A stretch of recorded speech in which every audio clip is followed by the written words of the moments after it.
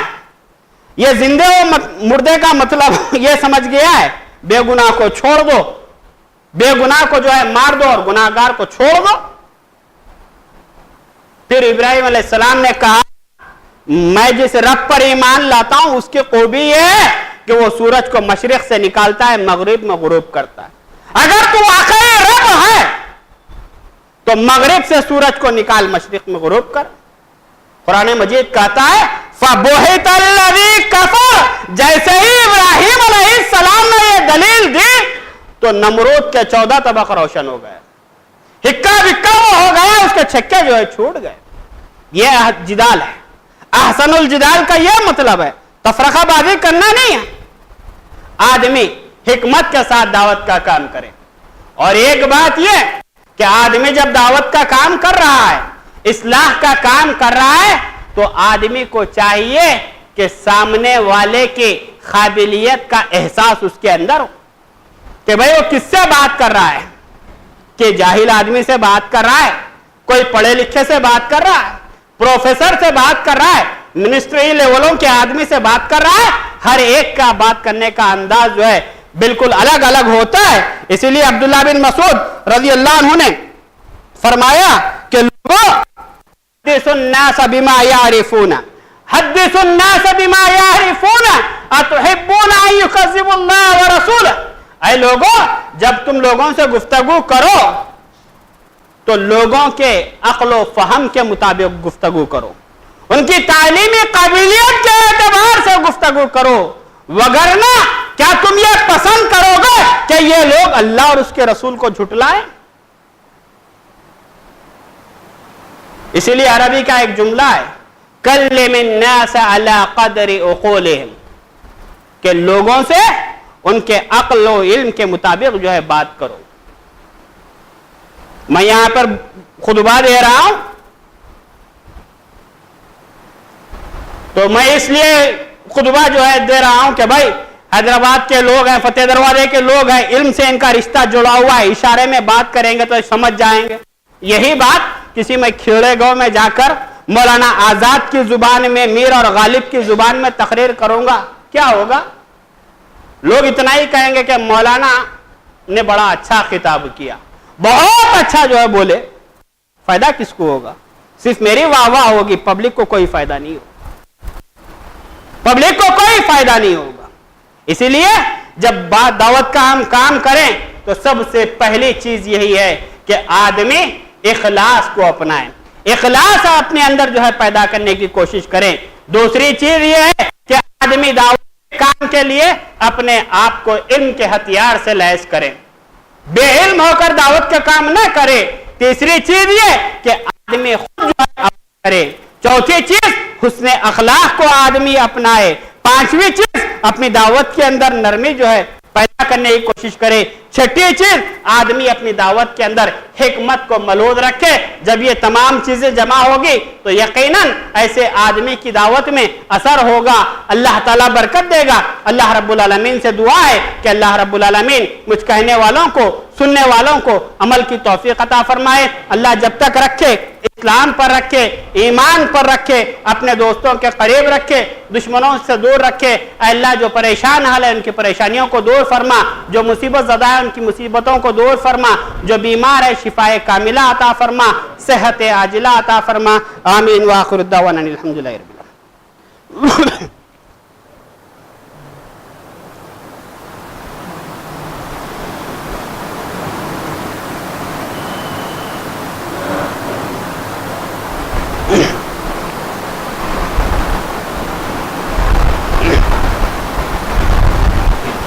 إن الحمد لله نحمده ونستعينه ونستغفره ونعوذ بالله من شرور أنفسنا ومن سيئات أعمالنا من يهده الله فلا مضل له ومن يضلل فلا هادي له وأشهد أن لا إله إلا الله وأشهد أن محمدا عبده ورسوله إن الله وملائكته يصلون على النبي يا أيها الذين آمنوا صلوا عليه وسلموا تسليما اللهم صل على محمد وعلى آل محمد كما صليت على إبراهيم وعلى آل إبراهيم إنك حميد مجيد اللهم بارك على محمد وعلى آل محمد كما باركت على إبراهيم وعلى آل إبراهيم إنك حميد مجيد إن الله يأمر بالعدل والإحسان وإيتاء ذي القربى وينهى عن الفحشاء والمنكر والبغي يعظكم لعلكم تذكرون اذكروا الله يذكركم وادعوه يستجب لكم ولذكر الله تعالى وآله أكبر